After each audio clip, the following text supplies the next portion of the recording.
Salut tout le monde, je suis Afaf, je suis spécialisée en linguistique cognitive. Je suis dans cette chaîne, je vous guide à définir vos objectifs dans la vie et les atteindre. Je lis les textes religieux parce que les textes religieux sont très très très riches et on peut par la croyance atteindre nos objectifs facilement. Ici, je vais lire avec vous la première sourate dans le Coran qui est le livre sacré des musulmans. Cette sourate s'appelle Al-Fatiha, l'ouverture, si vous voulez, du livre sacré, le Coran. Et on va lire Eya après Eya dans cette sourate et je vais vous expliquer les signifiances de chaque Eya, Inch'Allah. Au nom d'Allah, le tout miséricordieux, le très miséricordieux. Donc, pourquoi quand on commence une sourate au Coran, on dit au nom d'Allah? Pourquoi? Bismillah. Ça veut dire que euh, on a croyance en l'énergie positive qui émane de Dieu. C'est pourquoi quand on commence quelque chose, par exemple, quand on commence euh, une journée dans notre vie ou bien on est à table et on va commencer notre dîner, on dit Bismillah. Pourquoi? Pour orienter notre cerveau, notre capacité intellectuelle vers les idées positives et s'éloigner de toute négativité. Donc, au nom d'Allah, le miséricordieux, le très miséricordieux, Ar-Rahman Ar-Rahim en arabe. Ça veut dire que Allah est très généreux. Vous savez, Ar-Rahma est plus étendu que la générosité. Être Rahim, miséricordieux, ça veut dire que Allah a tout. Tout ce que dans l'âme de Dieu, il y a tout. Il y a tout, les montagnes, les océans, l'argent, les billions, les trillions, et plus, les stars, les galaxies, tout, le système solaire et plus, tout appartient à Allah. Il a tout. Et nous a donné tout. C'est pourquoi il est miséricordieux. Il a dit au Coran qu'il a essoufflé de son âme en nous, en nous les êtres humains, pour nous créer. Donc, on a tout aussi. Et ça montre à quel point notre Dieu est miséricordieux, parce il nous a donné tout. On a déjà tout en nous. Vous pouvez me dire, si j'ai tout, pourquoi je n'ai pas ça dans mes résultats dans la vie? Eh bien, vous ne le voyez pas parce qu'il y a des obstacles, parce que vous y croyez pas, parce que vous n'interprétez pas le Coran de cette façon avant. Mais maintenant, vous pouvez reprogrammer votre façon de voir les choses, de voir Dieu, de le concevoir. Et si vous faites cette reprogrammation qui se fait par la répétition, par être convaincu de ce que je suis en train de dire, les vraies signifiances du Coran, parce que je suis en train d'expliquer les vraies signifiances du Coran. Ce que je suis en train de dire émane du texte coranique, parce que je suis spécialisée en la lecture scientifique des textes religieux. Donc, si vous voulez améliorer vos résultats, il faut tout d'abord sentir que Dieu est miséricordieux, que vous avez tout déjà en l'âme de Dieu dedans vous. Et par la répétition et pas à pas, vous allez atteindre vos objectifs dans la vie et améliorer vos résultats parce que les obstacles que vous avez maintenant vont s'épanouir, vont aller avec la croyance. Donc, deuxième ayah, oui, verset aussi.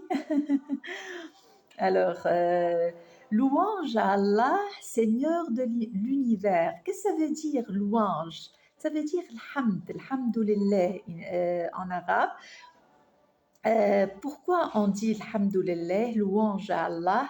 Parce que il faut toujours être reconnaissant. Quand on est reconnaissant à Allah et on dit merci, ça veut dire qu'on focalise notre attention sur les bonnes choses dans notre vie.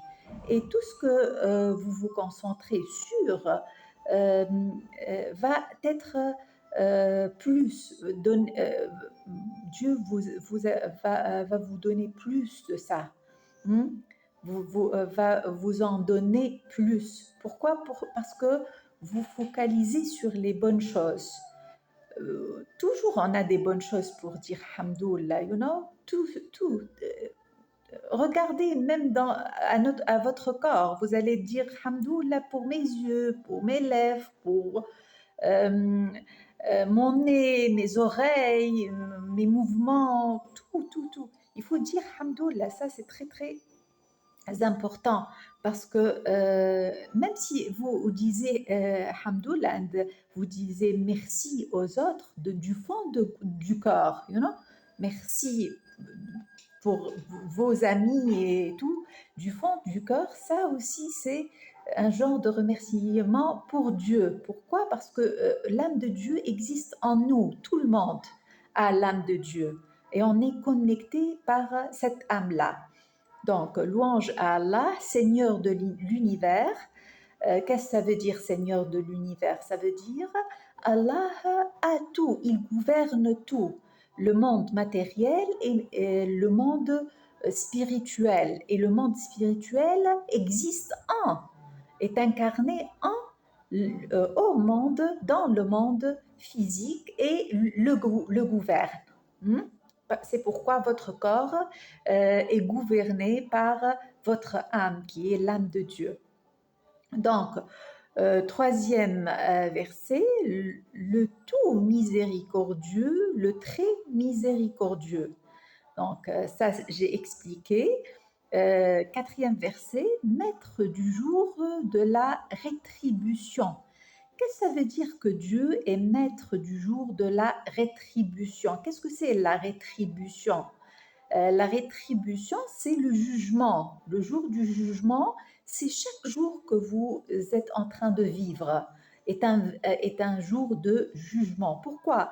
Parce que jugement dans la langue arabe, et je suis spécialisée en langue arabe, ça veut dire ad-din. La religion dans la langue arabe, c'est ad-din. Ad-din, au sens littéral, c'est la récompense.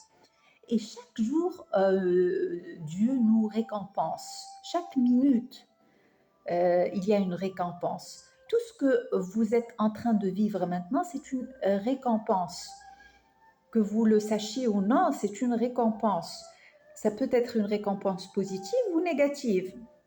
Si vous êtes heureux maintenant et riche et fort, ça veut dire que vous avez semé les graines de la richesse, de la force, de la gaieté dans votre âme et vous êtes en train de semer maintenant.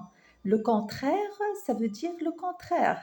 Donc, c'est ça la loi de Dieu, la loi de la récompense. Donc, votre âme est maîtresse, vous guide au chemin de la récompense. Si vous vous harmonisez avec votre âme, l'âme de Dieu dedans vous, alors là, vous pouvez avoir une récompense positive. Et sinon, vous pouvez maintenant faire l'effort de semer les graines positives, de vous harmoniser avec l'âme de Dieu dedans vous, et ça vient avec le développement personnel qu'on fait dans notre chaîne. Pardon. Donc, ici, le verset numéro 5 dit « C'est toi seul que nous adorons et c'est toi seul dont nous implorons secours. » Qu'est-ce que ça veut dire adorer Dieu? Ça veut dire on n'adore que Dieu. Hein? Il ne faut pas adorer les idées négatives dans votre vie. Si vous avez une imagination négative, par exemple, vous vous imaginez malade ou en état de manque d'argent ou en état de manque d'amour, ça c'est pas bien du tout. Ça veut dire que vous adorez quelque chose d'autre que Dieu. Adorer Dieu, c'est vraiment cultiver et toujours avoir des idées positives dans votre intellectuel, consciemment, dans votre conscience, vous vous concentrez sur les idées de, de l'âme de Dieu, qui émanent de l'âme de Dieu. Toutes les qualités de Dieu, vous l'avez déjà, parce que vous avez l'âme de Dieu dedans vous. Et vous adorez vous-même. Il faut adorer vous-même, votre âme. Hein? Il faut tomber amoureux de votre âme. Vous pouvez attribuer toutes les qualités de Dieu à vous. Vous vous dites, je suis généreux, je suis très riche, je suis très très heureux ou heureuse, etc. Hein? Alors, adorer Dieu, c'est islam, c'est ça l'aslama, c'est ça quand vous relâchez le moi. Je peux vous expliquer ça comme ça, c'est écrit en anglais, mais je peux l'expliquer en français. Ça, c'est votre corps, ce sont votre résultat, et ça, c'est votre conscience, votre, disons, spirit, le côté spirituel. Hein? Donc, dans le côté spirituel que vous avez, il y a le moi ici et votre âme, l'âme de Dieu ici. Alors, islam, c'est relâcher le moi et être ici. Hein? Alors, ici, vous avez au fond une programmation positive qui émane, qui vous relie avec Dieu et émane de l'âme de Dieu. Hein? Il faut adorer ça. Et petit à petit, les autres programmations qui se trouvent là et qui viennent du moi vont se relâcher. Et c'est ça l'islam. Aslama en arabe, c'est relâcher le moi. Donc, et c'est toi seul dont nous implorons secours.